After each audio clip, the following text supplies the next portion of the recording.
আমরা পৃথিবীর জমিনে এক সময় কেউ ছিলাম না। কি ছিলাম? কেউ ছিলাম না। বর্তমানে আমরা পৃথিবীর জমিনে আছি। আবার এমন একটা সময় আসবে আপনি আমি কেউ পৃথিবীর জমিনে থাকবো না। কি আসবে কি আসবে না? অবশ্যই আসবে।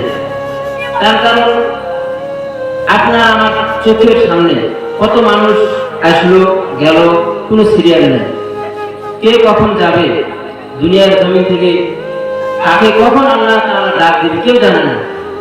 তো আল্লাহ যে আমাদেরকে পৃথিবীর জমিনে পাঠাইলেন, কি জন্য পাঠাইলেন? আল্লাহ তাআলার তো একটা উদ্দেশ্য আছে যে আমি বান্দাদেরকে কি জন্য দুনিয়ার জমিনে পাঠাবো। এই যে আমরা এই মাহফিলে আসছি, আমাদের সকলের একটা উদ্দেশ্য আছে, যে সকলেই নিজ নিজ উদ্দেশ্য নিয়ে আমরা মাহফিলে আসছি। তদ্রুপ আল্লাহ তাআলা এক উদ্দেশ্যে মানুষকে পৃথিবীর জমিনে পাঠিয়েছেন। সেটা হলো আল্লাহ তাআলা বলেন, ওমা খালাকুল জিন্না ওয়াল ইনসা ইল্লা লিয়াবুদুন।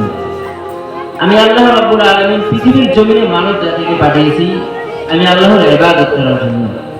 আমি আল্লাহর তারা যেন দাসত্ব করে, গোলামি করে, আমি আল্লাহর দেওয়া হুকুমগুলো তারা যেন পৃথিবীর জমিনে পালন করে। কিন্তু আমরা যদি পৃথিবীর জমিনে আল্লাহর দেওয়া হুকুম পালন করতে যাই, তাহলে আমাদের দ্বারা পরিপূর্ণভাবে আল্লাহর দেওয়া বিধান পালন করা সম্ভব হবে না।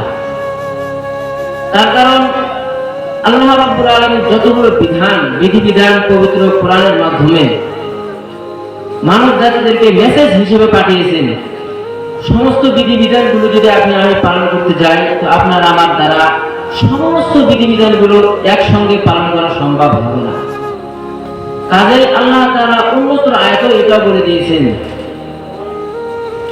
পৃথিবীর জমিনে সবচাইতে দুর্বল হলো মানুষ।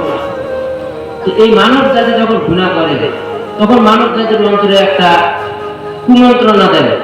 মানব জাতির অন্তরে শয়তান তখন বাধা বেঁধে যায় যে তোর মতন গুনাহগার আর দুনিয়ার জমিনে নেই, তোকে নামাজ কালাম পড়তে হবে না। কি হয় কি হয় না?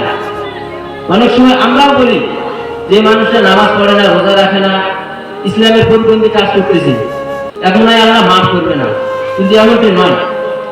আমি যে আয়াতে কারিমাটা তেলাওয়াত করলাম, এই আয়াতে কারিমার মধ্যে এক অংশে আল্লাহ তাআলা বলেন, লা তাকনাতু মিন রাহমাতিল্লাহ, তোমরা আমি আল্লাহর রহমত থেকে নিরাশ হয়ো না। আল্লাহর রহমত কতটুকু আমাদেরকে আগে এটা জানতে হবে।